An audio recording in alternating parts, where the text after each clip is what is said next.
Maintenant, nous avons du son. Bonjour. Bonjour, bienvenue à vous dans ce webinaire dédié au handicap cognitif. Donc, c'est une animation des Handipacts de Bourgogne-Franche-Comté et du Grand Est. Et aujourd'hui, nous avons comme expert l'ADNA, l'Association pour la neurologie appliquée. Et la neuropsychologie appliquée. Et nous avons notamment le docteur Galmiche, qui est neurologue. Et puis, nous avons Julie Deplagne, qui est psychologue du travail. Et je vous laisserai vous présenter lorsque vous interviendrez. Donc, avant de démarrer et de rentrer dans le vif du sujet, 2-3 détails techniques. Donc, comme d'habitude, vous avez vu en première page, vous aviez possibilité de télécharger un certain nombre de documents, comme la présentation qui complète l'intervention qui va avoir lieu, et puis un certain nombre de la plaquette de l'ADNA. Je vous ai rajouté également les guides de maintien dans l'emploi, les guides de maintien dans l'emploi que nous avons réalisés, qui précisent toutes les possibilités d'adapter le temps de travail, de mettre en place des temps de travail à temps partiel. Ensuite, vous aurez la possibilité de retélécharger ces documents en fin de webinaire. Dernier détail technique, vous voyez à droite, vous avez toujours cette fenêtre de chat qui vous permet de poser des questions. On y répondra, on fera des temps de réponse aux questions, parce que ça évitera de hacher comme ça l'intervention. Vous avez reçu un mail il y a quelques minutes en vous informant qu'on avait une petite difficulté technique. Effectivement, notre fournisseur de webinaire nous a informé qu'il y avait un problème technique, que le nombre de connexions serait limité à une centaine. Donc je vois qu'aujourd'hui, actuellement, on est à 75 connexions, donc ça va pour tout le monde. Par contre, pour les personnes qui arriveraient, si on dépasse les 100, ce qui devrait être le cas, les personnes auront possibilité de suivre par téléphone et de poser leurs questions par mail. Ces questions se seront ensuite réinjectées dans notre fenêtre de chat. Sans plus attendre, je vous propose que l'on passe au cœur du sujet. Docteur Galmiche, est-ce que vous pouvez nous présenter le handicap cognitif, la cognition? Nous allons vous présenter le handicap cognitif et la cognition. Merci. D'emblée, pour vous dire qu'on va avoir une approche classique, un peu théorique pendant à peu près la moitié du temps, et puis le reste, on préférerait répondre à des questions, que ce soit interactif. Je pense que ça sera beaucoup plus intéressant. Et d'ailleurs, l'utilisation du support de présentation qu'on vous a envoyé on serait dans une utilisation un petit peu moins classique. Ce n'est pas un diaporama qui va être utilisé tout le temps de la présentation. Vous verrez, on y viendra vers la fin pour quelques diapos. Mais ce qui est intéressant, c'est que là, vous retrouvez quand même l'essentiel des informations qui vous seront données oralement. Oui, c'est ça. C'est-à-dire qu'on n'avait pas très envie de parler sur un PowerPoint, ce qui est toujours un peu lassant. On avait surtout envie de vous raconter 2 histoires qui sont essentielles. C'est qu'est-ce que c'est que la cognition? Avant de savoir ce que c'est que le handicap cognitif, je pense que les notions de cognition ne sont pas claires. Et une fois qu'on a développé les quelques concepts sur la cognition, ensuite, Julie Deplagne, qui est psychologue du travail, qui travaille au sein de l'association, vous expliquera comment alors on travaille. C'est-à-dire qu'on a un mode d'approche qui est un tout petit peu particulier pour cette passe cognitive par rapport à d'autres. Voilà. L'association ADNA, l'Association pour le développement de la neuropsychologie appliquée, est une structure qui porte plein de dispositifs. On s'est toujours intéressé à la cognition. On travaille beaucoup sur le trauma crânien, on travaille beaucoup sur l'Alzheimer. On porte tout ce qui est logiciel des consultations en mémoire de tout le Grand Est de la France, de la Bretagne. On porte donc des dispositifs pour l'insertion professionnelle et en particulier les passes cognitifs. Voilà. Donc globalement, c'est une structure qui a une vingtaine de professionnels en son sein. Alors, voilà, je voulais vous parler très brièvement de la cognition. C'est-à-dire, qu'est-ce que ça peut être la cognition? Parce que pour la plupart des gens, et malheureusement encore pour beaucoup de neurologues, la cognition, c'est dans le cerveau. Or, la cognition n'est pas dans le cerveau. Quand vous mémorisez quelque chose, quand je me souviens du nom de M. Guénaud, ou j'ai réussi à apprendre le prénom de Julie, car à mon âge, j'ai un petit peu de mal avec les prénoms, je ne l'ai pas mis dans mon cerveau. Voilà. Et ça, je crois qu'il faut le comprendre, parce que si on a une vue comme ça, simpliste de la cognition, eh bien, on n'aura pas d'espoir pour les gens qui vont faire des lésions cérébrales. Et c'est ça le problème. On va dire, ben voilà, il est malade, puis c'est fini. Or, c'est pas vrai, ça ne marche pas comme ça. La cognition, c'est ce qui nous permet de construire une réalité. Le monde, il existe, mais ça a été exploré et fait malheureusement, en particulier dans les camps de concentration. Si un enfant est laissé à l'abandon, si on ne fait que le nourrir, lui donner une injection pour qu'il survive, il meurt. Voilà. Et il y a eu toute l'histoire des enfants loups, etc., qui n'ont eu aucun contact avec les humains, et qui ont développé des capacités cognitives qui étaient des capacités cognitives des loups, par exemple, mais certainement pas celles des humains. C'est donc pas le cerveau qui s'occupe de la cognition. Le cerveau, c'est un moyen qui permet de développer des activités cognitives. Et si vous êtes pygmée, vous ne développez pas les mêmes capacités cognitives que si vous êtes inuit.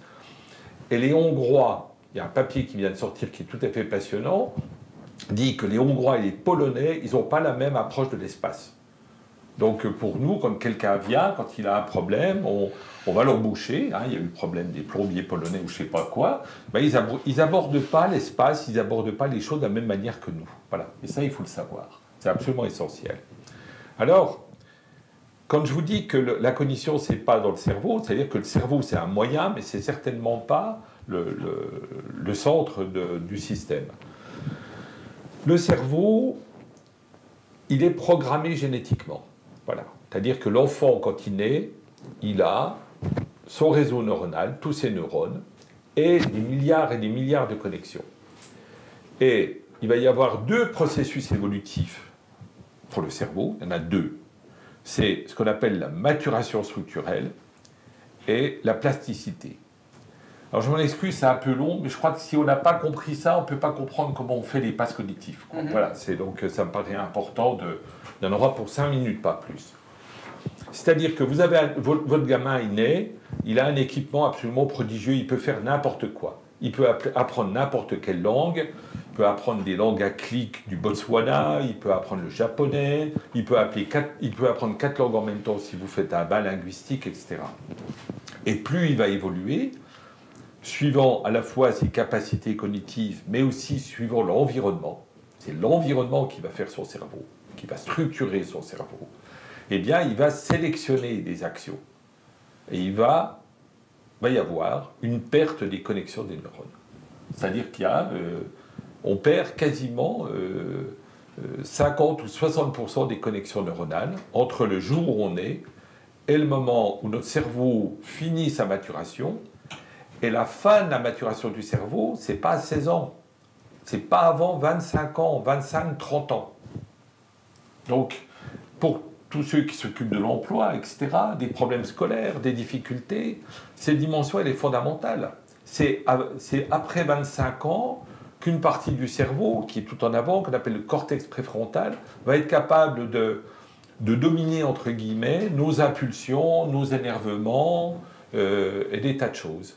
Et cet élément-là est absolument essentiel, parce que on n'est pas assez attentif à l'histoire de vie d'une personne, et donc cette façon dont la personne s'est structurée, n'est-ce pas, elle va modifier aussi son cerveau, et on va développer des capacités ou pas des capacités. Est-ce que c'est à peu près clair, ça ? Oui, voilà. Donc, vous voyez qu'il y a un cerveau, qu'on a tous le même équipement neuronal au début, sauf malheureusement pour ceux qui ont des pathologies génétiques ou autres.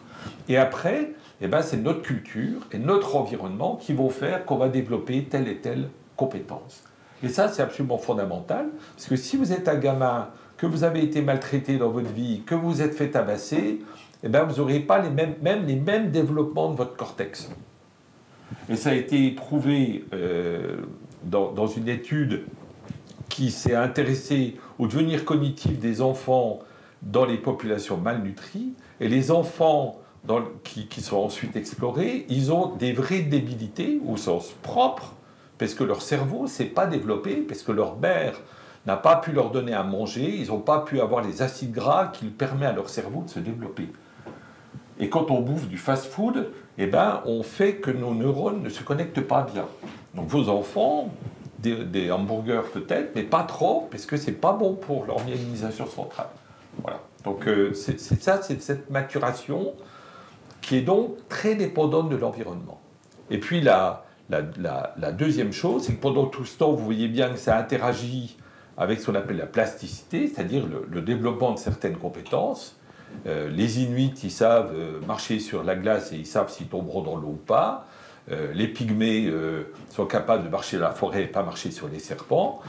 Et puis, ce qu'on a vu aussi, c'est que, par exemple, il y a une étude qui est très classique, c'est l'étude des taxis londoniens.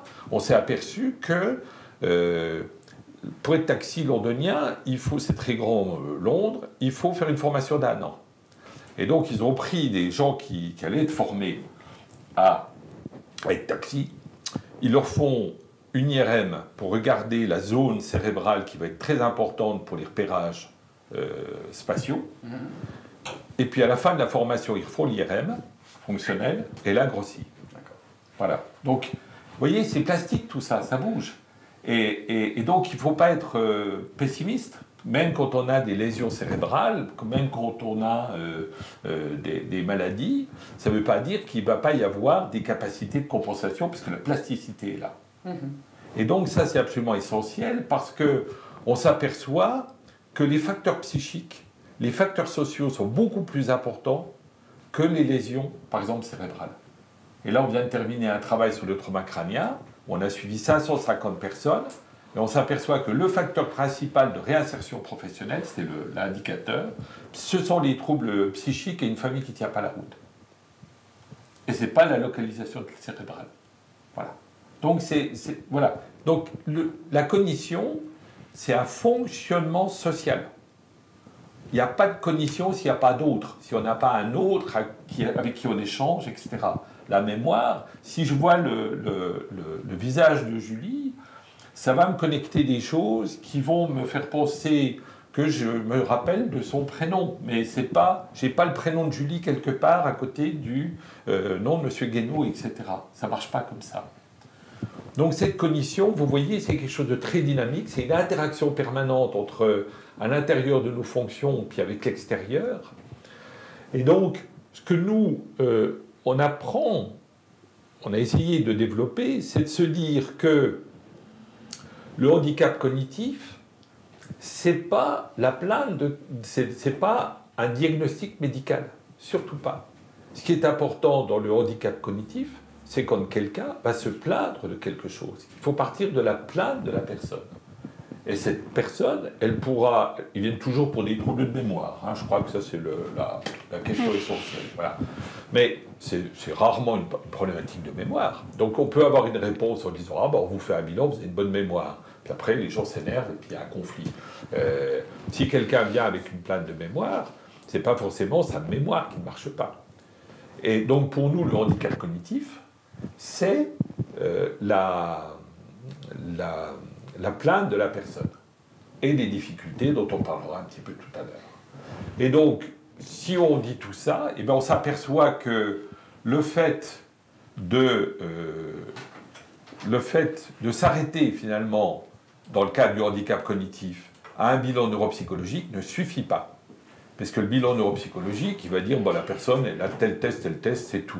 Ce qui est intéressant, et ce qui nous intéresse, nous, c'est l'histoire sociale, c'est l'histoire psychique, les aptitudes au quotidien, de façon écologique, voilà. Le bilan neuropsychologique, bien sûr, éventuellement la médecine, et c'est parce qu'on a une approche très intégrée qu'on fait de l'évaluation. Et l'évaluation, c'est pas faire un diagnostic, on n'est pas là pour dire vous avez ci, vous avez ça. C'est, pour nous, dans les PASS, la seule chose qui nous importe, c'est cette personne a une plainte, elle nous a adressé par un conseiller, par un employeur, par je ne sais pas qui dit on n'y arrive pas, on ne sait pas pourquoi. Et nous, notre rôle, c'est de dire voici les facteurs qui font que ça peut poser problème, et voici, au moment où on en est là, et ça change tout le temps. Au moment où on en est là, sur quoi on peut agir pour évoluer. Voilà. Ce n'est pas des diagnostics. Voilà. Notre obsession, c'est de ne pas stigmatiser les gens. Il y en a par-dessus la tête. Quand quelqu'un a eu un trauma crânien et qui n'arrive pas à travailler, on dit « c'est un trauma ». Ben non. Nous, on réinsère 70% des traumas, donc c'est possible. Voilà l'idée générale. Pardonnez-moi, j'ai été un peu long, mais il faut comprendre ça pour comprendre comment on travaille. Ah, c'était important de poser le cadre et puis qu'on comprenne bien, effectivement, qu'on ait une vision assez précise de là où on en est. Parce qu'en fin de compte, quand on vous écoute, on se rend bien compte qu'on est encore en train de découvrir des choses sur le fonctionnement de la cognition, sur le fonctionnement du cerveau et sur comment on peut accompagner les personnes qui ont eu notamment des lésions au cerveau. Voilà. Il faut sortir de cette idée, il y a une lésion du cerveau, on perd des neurones tous les jours, c'est faux. C'est totalement faux. On crée des neurones même à 70 ans. Et par exemple, j'ai parlé de ce qu'on appelle la plasticité, c'est-à-dire quand le cerveau développe des activités, vers 75 ans, vers 75 ans, il y a une hyperactivité dans les lobes temporaux, donc les parties latérales, et ces lobes temporaux, ils sont très importants parce qu'il faut une espèce de synthèse du monde tel qu'on le vit. C'est les zones sémantiques. Voilà. Et ça marche plein pot à cet âge-là. Donc si on n'a pas de peau, malheureusement, on aura une maladie d'Alzheimer. Hein, ça existe, les maladies, c'est une chose. Mais si on est un vieux un peu actif, eh bien, on va développer de nouvelles compétences. Par exemple, on a participé à un travail qui vient d'être publié dans la plus prestigieuse revue, c'est pas nous qui l'avons fait, on n'arrive pas à publier là-dedans, mais sur la marche à pied, l'intérêt de la marche à pied chez le vieux. Bon, là, on a montré que ce qui fait que la mémoire s'améliore chez un vieux, c'est pas les mots croisés, c'est pas apprendre des poèmes, c'est pas aller à l'université d'été, c'est aller faire de la marche à pied tous les jours. Et quand on fait de la marche à pied tous les jours, la zone cérébrale, qui est très importante pour la mémoire épisodique, qu'on appelle l'hippocampe, grossit. Un peu comme les taxilodoniens. D'accord. Voilà. Donc, il faut être dans la dynamique. Et quand il y a des gens qui viennent chez vous parce qu'ils sont en échec d'emploi, etc., il y a bien sûr leur handicap, c'est-à-dire qu'est-ce qui ne va pas, mais surtout, et c'est ça, c'est un peu notre obsession, il ne faut surtout pas les envoyer vers des formations ou des situations qui vont les mettre en difficulté, car à ce moment-là, on va aggraver leurs compétences cognitives. C'est-à-dire qu'on a une responsabilité quand on s'occupe de quelqu'un. Si on l'oriente mal, eh bien, ça va entraîner des conséquences cognitives. Et donc, c'est un jeu permanent, une dualité permanente entre l'extérieur et la personne. Donc, on peut également faire le parallèle avec une reprise d'emploi après un épisode, après un AVC, après un trauma crânien.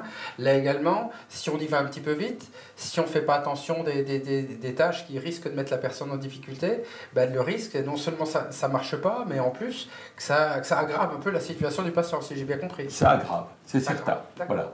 Et parfois, notre rôle à nous, c'est pas tellement de, comment vous dire, de dire tel emploi sera possible ou pas, où il faut aménager, c'est sûr, les temps partiels, les aménagements, ça c'est le boulot de mes collègues, ils font ça très bien, mais des fois, tout le travail qu'on va faire, et Julie va vous expliquer pourquoi ça nous prend beaucoup de temps, c'est parce qu'il faut que la personne arrive à entendre qu'est-ce qui est le moins mauvais pour elle. On ne va pas dire le mieux, il ne faut pas rêver, quand on a une maladie, c'est pas le mieux, mais le moins mauvais pour elle. Et ça nous prend du temps parfois, ça prend beaucoup de temps. Donc, nos évaluations dans le cadre du handicap cognitif, ce n'est pas du tout un neurologue et un neuropsychologue. Voilà, certainement pas. Il y a toute une équipe avec des neuropsychologues, bien sûr, qui vont faire des tests, c'est toujours intéressant de voir ça, des psychologues cliniciens, des psychologues du travail, qui vont s'intéresser à ce qu'on appelle les aptitudes cognitives, et c'est différent. Si moi je vous fais faire un test, on est tous les deux peinards, ça marchera pas mal. Par contre, en situation avec du bruit et puis un chef qui vous énerve, ça marchera beaucoup moins bien. Donc, cette dimension d'aptitude cognitive est importante. Il y a des médecins chez nous qui discutent la partie médicale, c'est une partie médicale. Les gens, ils ont tous des troubles du sommeil, ils bouffent des produits pour dormir, c'est toxique pour leur cognition. De temps en temps, il faut mettre le frein là-dessus, car c'est un drame. Puis seulement après, on fait une synthèse et seulement après, on déroule la passe. Très bien. Voilà. J'ai quelques questions sur cette première partie. Je vous en prie.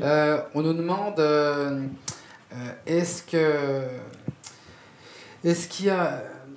Déjà, vous parlez de l'impact de l'environnement, mais qu'est-ce qui composerait un environnement favorable?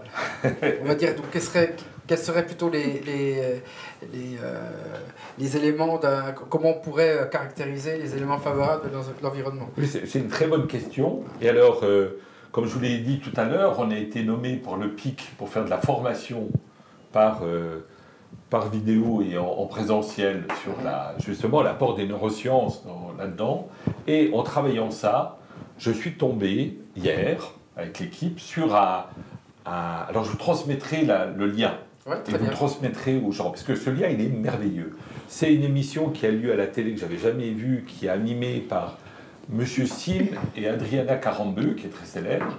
Et ils ont fait une vidéo de 4 minutes sur les facteurs positifs du développement cérébral et de l'environnement. C'est une petite merveille. C'est une vulgarisation parfaite. Le bébé, il faut s'en occuper.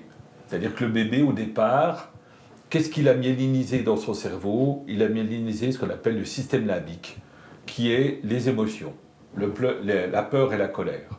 Donc vous avez des bébés qui pleurent, et c'est à vous d'inventer, c'est à vous d'essayer de comprendre pourquoi ils pleurent. Et pour avoir été père de famille, c'est pas toujours facile. Voilà, donc on tâtonne, hein, et voilà. Alors soit on lui fout des baffes, comme ça arrive, soit on le laisse dans un coin, hein, puis on le laisse hurler, ce qui ne va pas aider son développement cognitif, soit on le rassure, parce qu'il n'y a que ça qu'on peut faire. Un enfant qui a peur, on le rassure, c'est tout. Voilà. Donc il y a cette dimension-là déjà. La deuxième dimension, c'est la dimension alimentaire. Je vous l'ai dit, ça je pense que c'est les effets de la mauvaise nourriture est catastrophique. Tout le monde s'excite sur le vin, alors que, je dirais, les mauvaises graisses sont une catastrophe pour la maturation cérébrale. Vraiment une catastrophe. C'est un vrai drame écologique. Voilà. Hein, l'huile de palme partout, dans le Nutella, je ne sais pas quoi, c'est une saloperie tout ça. C'est très mauvais pour les enfants. Il y a les apprentissages, et le meilleur environnement pour les enfants, vous verrez dans le PowerPoint, on parle de ce qu'on appelle les fonctions exécutives, c'est le jeu. Voilà, c'est-à-dire passer son tour, être capable de jouer, d'imaginer un truc. Voilà, donc c'est la dimension du jeu. À l'adolescence, c'est respecter le conflit. Hein, on parle d'orage neuronal à l'adolescence. Respecter le conflit entre ce fameux système limbique qui s'occupe de nos émotions et qui, lui, est toujours prioritaire. C'est-à-dire quand vous vivez un truc, votre cerveau, il a envie de le recommencer. Alors ça peut être positif, mais ça peut être le whisky, ça peut être le cannabis, ça peut être des conneries comme ça. Et puis le cortex préfrontal dont je vous ai parlé, qui va aller moduler ça. Et à l'adolescence, il faut accepter ça. Voilà. C'est-à-dire si on est trop contraignant, si on est tout le temps en train de dire qu'il faut être raisonnable, hein, c'est demander à quelqu'un de sauter sur un pied qui est paralysé, parce que son cortex préfrontal, il ne marche pas encore. Donc il faut surtout l'accompagner et qu'il n'y ait pas trop de conneries, ce qui des fois est un peu tendu. Voilà, ça c'est ça. Et puis dans l'emploi, je pense que plus vous avez de la contrainte, plus vous poussez les personnes dans des processus d'attention très difficiles, très douloureux, et ça crée du conflit. Donc vous faites ressortir, je dirais, la partie limbique, le cortex. Ah, c'est l'émotionnel primaire, hein, le cortex limbique, c'est ce qui fait que le chat, quand il voit un renard, il se taille, quoi. Voilà. Et nous, on a le même système. Et si vous mettez les gens sur des rythmes soutenus, vraiment fatigants, vous générez comme ça une accélération du processus limbique, et ils n'ont pas le temps d'aller contrôler leur activité. Donc c'est ça, une vie. C'est, je vais vous dire, aimez-vous les uns les autres, peut-être pas, mais que ça soit plus cool. Voilà. Et je pense que l'ambiance qu'il y a dans le milieu du travail, on l'entend beaucoup, génère des difficultés cognitives, on l'entend. Hein, on suit des patients qui ont été traumatisés crâniens. Ça fait malheureusement, ça fait 44 ans que je fais ça. Donc les patients, ça fait 20 ans, 30 ans qu'ils sont au boulot. Et puis l'environnement change, je leur demande une accélération du truc, etc. Et hop, ils sautent. On en a encore eu un récemment. Hein, et voilà, c'est-à-dire que le contexte joue. Hein, c'est vraiment le contexte qui joue, et donc c'est ça qui permet un développement. Okay. On a une autre je suis trop long dans mes réponses? Non, pas du tout. Ah, je sais pas, on a une autre question, et donc il faut que je la retrouve. S'il y a des choses qui ont été manquées au cours du développement, est-ce que ça peut être réparé? Est-ce que ça peut être récupéré un petit peu plus tard? On est sur la plasticité du cerveau, mais elle a peut-être ses limites. Hein. Voilà, elle a ses limites. Alors, il y a deux dimensions. La dimension cognitive, eh bien, c'est les enfants qui ont eu des problématiques au niveau du langage qui ne sont pas bien développées. Ça fait des enfants dysphasiques quand même. Ça fera des enfants qui auront du mal, franchement. Et il y a ce qu'on appelle des périodes critiques dans le développement du cerveau. Alors, je vais prendre un exemple qui est très simple, parce que je m'occupe beaucoup de trauma crânien. Il y a des moments où votre cerveau, pour des raisons structurelles, sont en pleine effervescence. Il y a 1 an, il y a 6 ans, et puis il y a, je dirais, 16-25 ans. Si vous faites des lésions cérébrales à 1 an, ou à 6 ans, ou dans cette période-là, vous aurez des conséquences qui vont perdurer. Si vous êtes plutôt dans des périodes où votre cerveau est en ce qu'on appelle dans des périodes de latence, où il est simplement en train de réorganiser des choses, ça récupère. Donc un gamin qui a une lésion cérébrale à 1 an, il aura des troubles du langage. Un gamin qui a des troubles, des lésions cérébrales à 6 ans, il va avoir des grosses difficultés sur le plan exécutif et sur le plan du langage écrit. Et les jeunes, surtout les garçons, qui ont des lésions cérébrales entre 16 et 25 ans, où justement on essaye de calmer un peu le système limbique, c'est ceux qui ont des troubles du comportement. D'accord. Et par défaut, on a dit tous les gens qui ont des traumas crâniens ont des troubles du comportement. C'est pas vrai. C'est ces jeunes-là, pour des raisons neuronales. D'accord. Et ça arrive au mauvais moment, en fait, dans ça le arrive au développement du mauvais cerveau. moment. D'accord, voilà. je comprends. Voilà, on a d'autres questions, puis après, on va prendre une dernière question. Rassurer quelqu'un qui a peur ne peut-il pas créer un phénomène d'association qui risque d'aggraver la situation? Alors chez le tout petit, il faut rassurer, point. Voilà. Je dirais ça, c'est vraiment un... Puisque justement, sur le plan neuronal et sur le plan du raisonnement, il n'y a pas de possibilité de compréhension du processus. Voilà. C'est vraiment quelque chose de primitif. Et on l'a vu, par exemple, chez des enfants très psychotiques, ou même chez des gens qui ont des traumas crâniens gravissimes et qui sont ce qu'on appelle éclatés, c'est-à-dire qu'ils n'arrivent plus à faire de synthèse de leur histoire. Et bien, ce qu'on fait, c'est qu'on les enveloppe. Alors, ça a été beaucoup critiqué, n'empêche que... Alors, il ne faut pas les serrer, on n'est pas là pour donner... Mais il faut qu'il y ait quelque chose qui contienne leur corps. Parce qu'avoir un corps, ben, ça prend un certain temps pour savoir que c'est son corps et pas le sien, et pas celui de l'autre. Et c'est le fameux stade du miroir. Et les enfants, pendant tout un temps, ils sont le corps de leur mère. Voilà. Ils sont le cœur de leur mère, au contraire, elle les envoie balader, ce qui est catastrophique. Mais les processus de peur primitifs sont vraiment des processus qui doivent être pris sur le plan corporel, vocal, puisque l'enfant, quand il va développer son cerveau, il le commence bien avant la naissance, et c'est vraiment au niveau de la voix, voix que l'enfant il se débrouille. Les fœtus, en fin de grossesse, ils reconnaissent la voix de leur mère. Ils réagissent à la voix de leur mère et pas à la voix du voisin. Donc cette dimension comme ça, on allait dire très primitive, elle est vraiment importante. On ne se touche pas assez. Alors je me permets de faire encore une remarque. J'arrête, sinon je ne peux pas parler. Allez-y. J'ai encore une dernière question. Non, mais attendez, j'achève quand même mon histoire. Ouais. S'il y a un drame chez les vieux, c'est qu'on ne les touche pas. Voilà. Alors moi c'est vrai que mes parents, quand ils étaient venus, je ne les touchais pas. Et ma femme m'engueulait. Elle me disait, mais quand même, ta mère, elle t'a pris dans ses bras, t'adorais être sur ses genoux, puis maintenant que elle vient, tu l'envoies balader. Les vieux, on ne les touche plus parce que leur corps nous écœure un peu. Ah, ils sont vieux, ils sont rigoureux, ils sont je ne sais pas quoi, voilà. Mais il y a besoin de ça. Et quand on discute de ça dans les EHPAD, c'est plus ou moins entendu. Or, cette dimension, et moi, c'est mes patients qui me le disent, après qu'on m'ait alerté là-dessus, je me suis rendu compte que le contact physique, comme ça, c'est quelque chose de très primitif, eh bien, il est très utile. Merci. Une dernière question. Serait-il possible, parce que c'est vrai qu'on a parlé de troubles de comportement, de troubles, de handicap psychique, quand même. Donc, serait-il possible de développer un peu plus des troubles psy liés à ce type de handicap? Donc là, on est sur une frontière. C'est vrai que parfois, c'est pas facile de faire la distinction des deux. Alors, il n'y a pas de distinction, puisque, comme je l'ai dit, c'est un des moyens qui permet de créer une réalité. Et le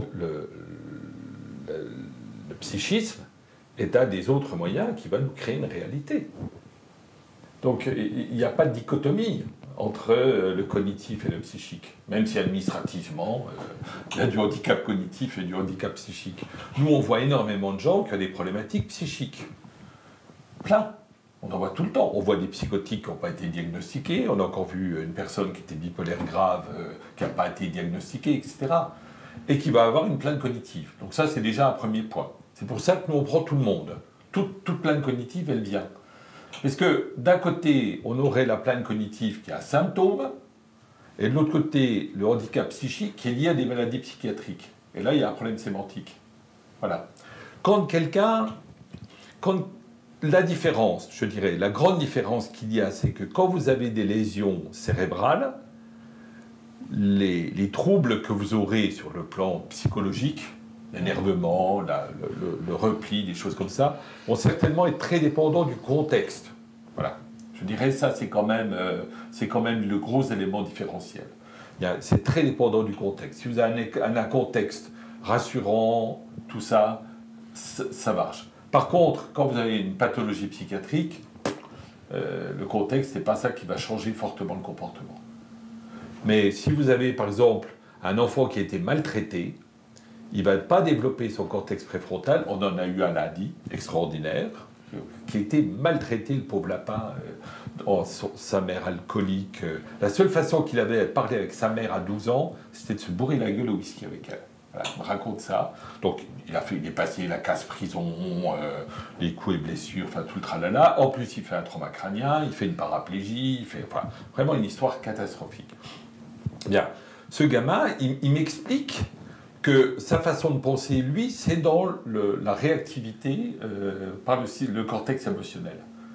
Alors qu'il me dit, je ne suis pas si bête que ça, me dit-il, mais c'est ce qui prend le dessus. Voilà. Et il en est conscient. Il en est conscient. Alors, un des trucs qu'il y a eu, c'est qu'il a eu une expertise psychiatrique.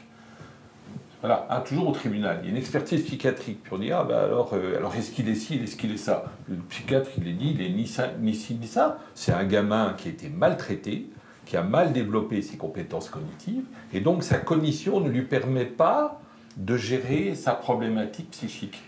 Vous comprenez et ça interagit tout le temps, tout le temps, tout le temps. C'est l'émotion qui prend le dessus, et souvent c'est la colère, la violence, ce qui explique qu'il y a leur faute devant le tribunal. Dans les vidéos qu'on est en train de faire, c'est quand même rigolo. On voit les gens en voiture. Vous avez des troubles du comportement, monsieur Guénaud, certainement. On a tous au volant. Quand ça commence à venir, le type qui est au feu vert, il démarre pas, il est sur son smartphone, vous klaxonnez. Bon, voilà, ça c'est contextuel. Voilà. Mais vous ne passez pas votre temps à agresser tout le monde sur la route quand vous êtes au volant. Excusez-moi, je ne sais même pas si vous avez le permis. Mais voilà. Mais c'est contextuel. Donc là, il y a une dimension qui est très neuronale, c'est la charge. C'est ce dont je parlais tout à l'heure dans le boulot. Il y a une charge attentionnelle qui est trop forte. Et donc, notre système de raisonnement se relâche et hop, le primitif revient. D'accord ? Chez les gens qui ont des pathologies psychiatriques, ce jeu-là, il ne marche pas. Si vous avez un patient qui est schizophrène, vous n'arrivez pas à discuter, à raisonner les choses. La problématique, elle ne va pas. Je ne sais pas si je suis clair là, c'est un sujet très compliqué, mais enfin, moi, en tout cas, on est tout le temps en interaction. J'espère que vous aussi. Très bien. Bon. Je vous propose qu'on enchaîne. Il faut aborder les passes. Ouais. Écoutez, donc c'est vous, Julie, qui prenez la suite? Oui, moi je vais vous dire un petit peu comment on travaille, en fait, à la DNA. Donc effectivement, les personnes ne peuvent pas venir toquer directement à la porte, elles sont orientées systématiquement par un professionnel. Du champ de l'emploi, donc ça peut être les services de santé au travail, ça peut être les conseillers à l'emploi, de Pôle emploi, Cap emploi, mission locale, et ça peut être les services sociaux de l'assurance maladie pour les personnes qui sont en arrêt. Voilà. Donc nous, quand on reçoit une demande... Et puis alors, pour les employeurs publics, oui. Ça peut être directement les employeurs publics qui ont une convention avec le FIP. Oui. Donc on va retrouver... les employeurs savent, et puis on a les CDG également qui a souvent une convention avec le FIP, et puis qui jouent un rôle de service RH mutualisé pour les collectivités de moins de 350. C'est ça. Donc nous, quand on reçoit une demande, systématiquement, il y a une des psychologues du travail de la structure qui va contacter le prescripteur. Voilà, on a besoin d'avoir déjà un premier échange assez approfondi quand même pour comprendre quelle est la situation et puis surtout quel est l'enjeu pour la personne. Est-ce que c'est dans un objectif de maintien dans l'emploi, de réfléchir à des aménagements ou de compléter des aménagements déjà existants? Est-ce que c'est pour penser à un projet de formation, d'évolution professionnelle, un reclassement, etc. Donc déjà, la question, c'est important puisque nous, derrière, on va adapter ce qu'on propose. On va adapter le bilan ADNA à cette question-là. Ce ne sera pas la même chose voilà, selon les personnes. Donc on se réunit déjà en équipe avec ces éléments pour voir ce qu'on propose, un petit peu faire du sur-mesure si vous voulez. Donc ensuite la personne vient, on lui propose plusieurs rendez-vous, souvent sur des demi-journées. C'est important pour nous de voir les gens plusieurs fois pour vraiment prendre le temps de faire connaissance. Et puis entre chaque rendez-vous, la personne elle chemine déjà dans ses questionnements. Et puis, voilà, on la reçoit à plusieurs, en binôme, parce qu'on travaille beaucoup ensemble, en équipe, avec un temps d'accueil pour bien aussi entendre, elle, qu'est-ce qu'elle attend de ce bilan, au niveau personnel aussi. Et puis, donc, les rendez-vous, ça va être à la fois des temps d'échange, donc avec les neuropsychologues, les psychologues du travail, la clinicienne, voilà, les médecins, puisque la personne va voir tous les membres de l'équipe. Et il y a aussi des temps pour passer les tests cognitifs, donc c'est-à-dire voilà, les neuropsychologues qui proposent des exercices pour mesurer un petit peu les capacités de mémoire, de concentration, de langage, la rapidité, la possibilité de faire plusieurs choses en même temps ou pas, etc. La fatigue. Et ce qui va se dégager de tout ça, on en discute ensemble en équipe ensuite pour croiser nos différents regards. Et à partir du bilan neuropsychologique, on va pouvoir dire un peu quels sont les points forts de la personne, ses compétences qui sont préservées, sur lesquelles elle va pouvoir s'appuyer, et puis quels sont les points de fragilité, là où justement il ne faudra pas trop insister. Et à partir de là, on revoit la personne, on rediscute avec elle pour lui donner ses résultats, et pour voir ce qu'on peut en faire au niveau de l'emploi. Voilà, par rapport à ça, c'est-à-dire que notre idée globale quand même, c'est beaucoup d'aller vers les points forts, et de ne pas insister sur les points faibles. C'est comme ça qu'on va réfléchir à un projet de formation ou mieux cibler un projet d'orientation ou des aménagements en conséquence. Alors l'approche que vous décrivez, le fait de bien identifier les points forts, oui. C'est vrai que je pense que ça va être très intéressant lorsqu'on s'inscrit dans une logique de construction d'un nouveau projet professionnel, soit pour un demandeur d'emploi, soit pour une personne qui est dans une logique de reclassement. Oui. Mais on peut avoir également des personnes qui reviennent après un épisode santé, oui. Hein, et pour lesquelles, là, on est plutôt dans une logique de retour sur son poste de travail. Oui. Donc ça va être à peu près la même chose, là ? Oui, tout à fait, oui. C'est des questions qu'on a souvent. Est-ce qu'une reprise professionnelle est possible pour cette personne ? Si oui, dans quelles conditions ? Voilà, et c'est ça qu'on discute avec elles, parce qu'en prenant vraiment le temps d'échanger avec les personnes, on se rend compte que souvent, elles ont des idées pour elles-mêmes. Elles ont des idées de ce qui pourrait, de comment réorganiser un petit peu les choses pour que ce soit voilà, plus facile. Voilà. D'accord. Donc, à l'issue de votre diagnostic accompagnement, hein, on va dire, donc normalement, il doit y avoir des propositions bien concrètes pour que le retour à l'emploi puisse fonctionner de manière opérationnelle. C'est ça. Donc, voilà, on prend le temps déjà de donner les résultats à la personne et puis ensuite, on l'accompagne donc chez le prescripteur, la personne qui l'a orientée au départ, sur place, hein, souvent dans leurs locaux, pour un rendez-vous tripartite et puis rediscuter ça avec le conseiller à l'emploi ou avec le médecin du travail, voilà, pour transmettre les éléments et qu'eux, avec les outils qu'ils ont, puissent aussi proposer des choses adaptées par la suite. Je me permets de... Oui. Ce qui est important dans ce qu'on construit, ce qu'a construit l'équipe, hein, c'est d'abord parler à la personne. C'est pas pour faire une cachotterie au conseiller, au médecin, etc. C'est pour voir à la fin de ces 10 heures, 20 heures, 30 heures de travail, qu'est-ce que la personne est capable d'entendre.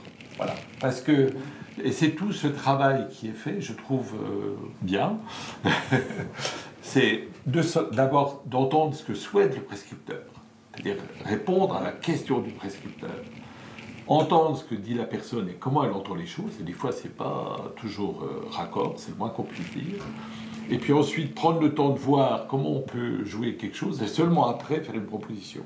Parfois, ce qu'on appelle les pré-restitutions, il y en a 1, 2, 3, c'est des heures parce qu'il faut faire cheminer lentement la personne sur cette position. Donc ça, c'est extrêmement important, parce que votre plus-value n'est pas seulement d'apporter un diagnostic, un éclairage précis au médecin du travail, ou au médecin de prévention, par exemple. Ça va être également d'identifier effectivement les mesures à prendre pour que ça puisse fonctionner, et surtout de travailler à faire accepter quelque part ces mesures-là à la personne. Parce qu'on voit bien, parfois, on a les moyens, on a des idées, on saurait faire, mais la personne n'est pas forcément prête à accepter. Hein. Il y a ces mots handicap qui bloquent encore, il y a la compensation, etc. Et donc ça, quelque part, ça fait partie de votre accompagnement. Oui. Et il est dépendant de ce que demande le prescripteur. C'est-à-dire que je crois que c'est vraiment important, il faut toujours partir de la demande. Voilà, qui répond généralement à une contrainte. Le prescripteur, s'il fait appel à nous, c'est qu'il est coincé quelque part. Bon. Et donc ça, il faut qu'on entende bien ce qu'elle est leur demande. Et des fois, notre seul travail, c'est d'échanger entre la contrainte qu'a le prescripteur et la problématique de la personne qui est peut-être pas là où il en est. Parce qu'on oblige le prescripteur à telle chose, il faut le remettre à l'emploi, ou alors on le licencie, ou je sais pas quoi. Des fois, on dit, mais attendez, la question n'est pas là, quoi.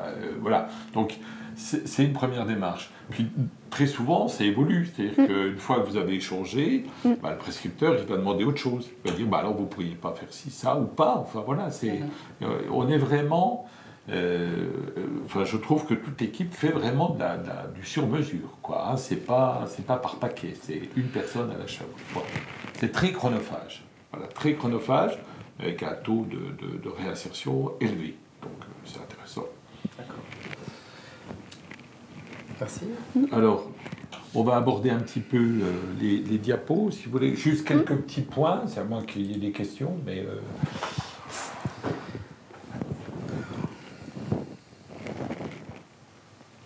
Alors, il y a quand même quelques petites questions. Hein. Donc, à partir de quel âge recevez-vous les personnes? Donc, c'est à partir de 16 ans, puisque les jeunes peuvent être inscrits, par exemple, à la mission locale à partir de 16 ans. D'accord. On a également une question, alors celle-là je peux y répondre. Qui finance la prise en charge de l'ADNA? On est dans le cadre des PASS. Et les PASS, elles sont intégralement financées, elles sont préfinancées par le FIPHFP ou la GFIP quand il s'agit de demandeurs d'emploi ou de personnes dans le privé, un salarié du privé. Et ensuite, donc, il n'y a aucun financement, aucune facture qui est ensuite présentée à un employeur public notamment. Si on passe par les PASS, oui. Ouais. Mais, je me permets d'aller un peu plus loin, nous travaillons aussi avec d'autres structures, la CARSAT, les services de santé au travail, qui la sortent des PASS, et puis de plus en plus on nous demande des évaluations au niveau national, en particulier chez les traumas crâniens, avec une forme un peu différente. Là, ils viennent passer une semaine chez nous, n'est-ce pas? Et on a même des assureurs privés, ou même qui nous demandent de faire des évaluations. Donc, mais dans l'objet de la journée aujourd'hui, c'est financé par les PASS. C'est vrai que, en général, le souci des employeurs, c'est des contraintes budgétaires. Est-ce qu'ils vont avoir les moyens de vous mobiliser? Donc là, c'est un message qui est rassurant, oui. Hein. Donc soit vous êtes prescripteur, parce que vous êtes reconnu tout à l'heure dans la liste des prescripteurs, soit si vous n'êtes pas prescripteur, vous allez passer par le Cap Emploi, en disant au Cap Emploi, voilà, j'ai une situation parmi mes agents et j'aurais besoin d'avoir un appui. Et le Cap Emploi va vérifier qu'effectivement, avec vous, que cette situation nécessite votre appui. Oui. Et puis ensuite, c'est le Cap Emploi qui fera la demande, tout simplement. On est un peu dans la même logique que l'assurance maladie, qui s'appuie sur son médecin généraliste pour faire appel aux spécialistes. Hein. C'est la même logique. Ensuite, donc là, je viens de répondre à la question. Hein. Donc, effectivement, sans être conventionné avec le FIP, est-il possible de faire appel à vous en tant qu'employeur public avec une préconisation du médecin? Donc là, je viens d'y répondre. C'était important de le préciser qu'il y a plusieurs circuits, parce que quand même préciser que dans le cadre des PASS, il y a une condition administrative, il faut que les personnes aient la RQTH, la reconnaissance en qualité de travailleur handicapé, validée ou en cours, avec un dépôt de dossier. Alors, il y a quand même une souplesse qui est apportée, qui est extrêmement importante, c'est que si la personne n'a pas sa reconnaissance, le temps qu'elle la remplisse, que ça soit traité par la MDPH, etc., on va vite se prendre plusieurs mois. Oui. Et ça va être compliqué. Donc, il y a une souplesse qui a été apportée là en ce début d'année, c'est que si la personne dit, eh bien voilà, moi je m'engage à faire une demande d'RQTH à l'MDPH, ça, donc sur une feuille libre, hein, eh bien ce document sera joint au dossier et puis on pourra entamer immédiatement la mobilisation de la PAS. Hein. Donc ça c'est important. Ça reste un frein sur le handicap psy par exemple. Hein. Pas pour appeler à la DNA, mais pour faire appel à la PAS, psy, ça reste un frein. Parce que si la personne est dans le déni, cette feuille, la personne ne sera pas d'accord pour faire cette déclaration sur l'honneur. C'est ça. Voilà. Je vous propose de poursuivre. Oui, donc pour peut-être vous donner une idée sur vraiment le public qu'on accueille. Donc pour nous, c'est toute personne, comme vous l'avez dit, qui présente une plainte cognitive. Donc ça, c'est des choses aussi que déjà vous, à votre niveau, dans l'échange avec la personne, vous pouvez repérer. Donc c'est par exemple des plaintes de mémoire, quand la personne a l'impression d'avoir des oublis, d'avoir besoin de tout noter, des difficultés de concentration. Elle a l'impression de décrocher, de saturer très vite. Une personne qui est plus fatigable, qui se sent plus lente aussi dans les tâches, ou alors qui a du mal à s'organiser dans son travail, qui a du mal à prioriser les choses, qui peut avoir des difficultés de compréhension, qui fait répéter, qui a besoin de faire répéter. Voilà, c'est tout ce type de difficultés, ou des difficultés à s'exprimer aussi au niveau du langage, qui peuvent être repérées, que la personne peut spontanément décrire.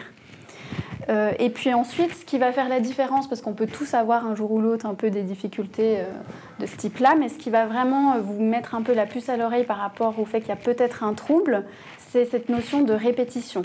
Hein, c'est lorsque les erreurs, elles sont fréquentes. Hein, c'est pas juste une difficulté passagère ou ponctuelle. Ça revient dans différents contextes. Un problème qui revient dans plusieurs tâches, ou c'était déjà une difficulté que la personne elle avait à l'école, dans ses études, dans ses stages, et puis ensuite en emploi. Voilà, cette notion de répétition est importante. L'intensité aussi de la difficulté, des oublis qui concernent des choses importantes.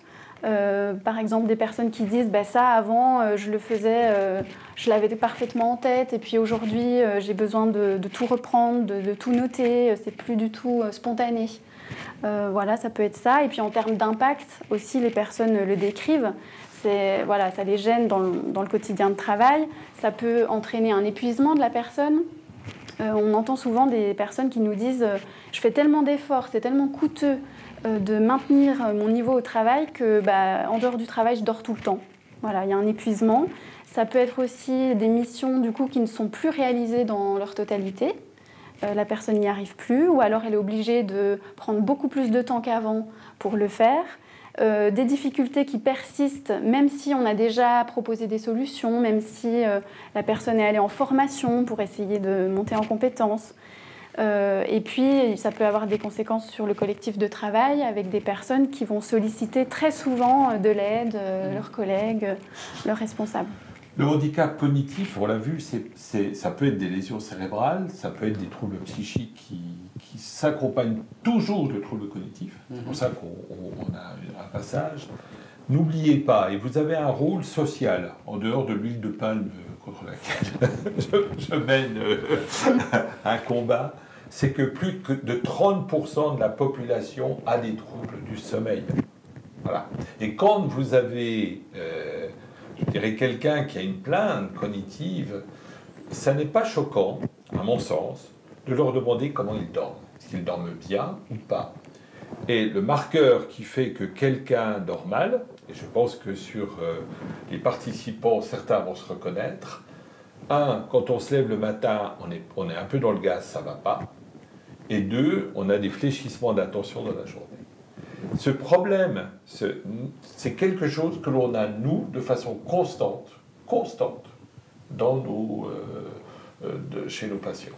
Et par exemple, c'est un autre travail qu'on a fait, les gens qui ont des traumatismes crâniens légers, qui se disent « j'y arrive plus », etc., tous, ils ont un trouble de sommeil.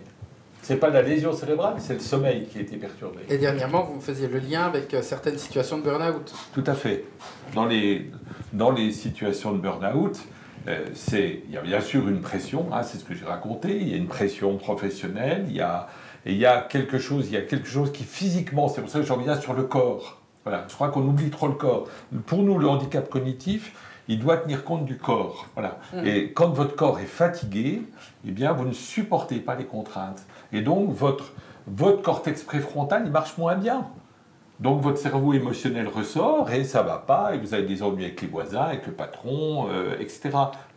Alors, c'est très simpliste et binaire ce que je vous ai raconté, mais essayez quand même toujours de penser à ça, quoi. Est-ce que la situation dans laquelle on vous met, ça va vous permettre de bien faire travailler votre cortex préfrontal, tranquille, ou est-ce que vous mettez la personne dans une situation qui génère tellement de stress que c'est son cerveau émotionnel, enfin, ses émotions, parce que c'est pas un cerveau, qui vont prendre le dessus. Et ce point-là, il est fondamental dans l'emploi. Vraiment, nous, on le retrouve quotidiennement.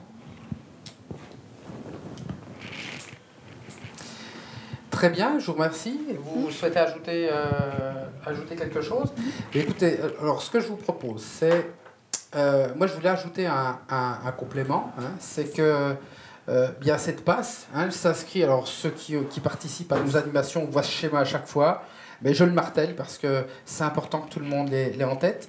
Donc ça, c'est l'offre de service qui est financée par le FIPHFP, avec Cap Emploi, qui est l'acteur, qui est le généraliste hein, de l'emploi des personnes handicapées, qui peut intervenir soit dans la partie accès à l'emploi, intégration recrutement pour les employeurs, soit sur la partie suivi et évolution professionnelle, soit sur la partie maintien dans l'emploi.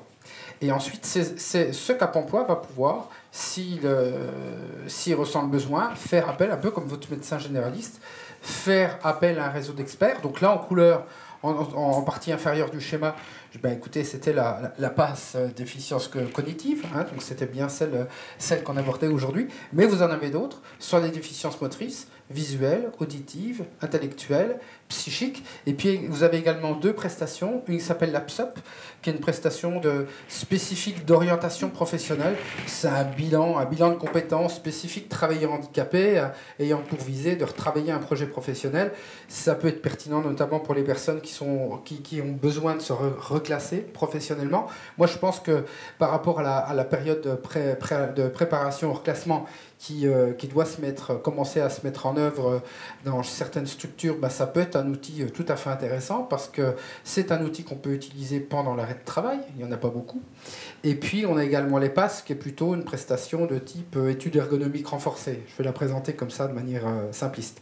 Donc voilà, je voulais quand même repréciser le cadre, hein, le schéma, quelle place vous avez dans le dispositif et quelle que soit la région de France dans laquelle vous serez peut-être nommé demain, eh bien vous retrouverez ce schéma qui reste valable. Nous arrivons à la fin de cette présentation. Alors comme d'habitude, je vous propose toujours quelques petites questions. Donc merci de me dire un petit peu comment ça a fonctionné. Alors désolé, hein, j'ai vu qu'il y avait une petite coupure à un moment donné d'Internet. Là également, on subit ça. J'espère que vous aurez été satisfait de ce fonctionnement, même si effectivement, techniquement, on a eu à la fois le problème de la limitation des connexions et une petite coupure. Mais je vois globalement ça a bien fonctionné, donc je vous remercie. Et puis effectivement pour la suite, eh bien, on voit quand même que là c'est un des webinaires sur lesquels on a eu le plus d'inscriptions. Hein, donc merci à vous deux en tout cas. Et puis je vous interroge un petit peu sur les autres types de passes, autres types de handicap. Est-ce que vous souhaitez qu'on vienne vous proposer des webinaires de ce type-là, mais pour d'autres handicaps. Vous retrouvez ensuite en ressources les documents à télécharger, la présentation, plaquettes, les guides, etc. Et puis vous avez également des liens, donc évidemment sur le site de l'ADNA. Je vous ai trouvé une vidéo, alors il n'y avait pas de Rihanna Cornbeu, donc c'est pas la même. Je vais essayer de la retrouver. Oui, je veux bien. Et puis je la mettrai sur le site. Vous savez, on a un carrousel qui permet de... Donc je la mettrai en actualité sur le carrousel. Et puis, vous avez également le moyen de vous connecter. On a un prochain webinaire qui est plutôt dédié aux conseillers à l'emploi. Et on le fera sur le thème de l'apprentissage. Vous savez que ça a bien... comment dire, que les conditions d'accès à l'apprentissage ont évolué favorablement en ce début d'année.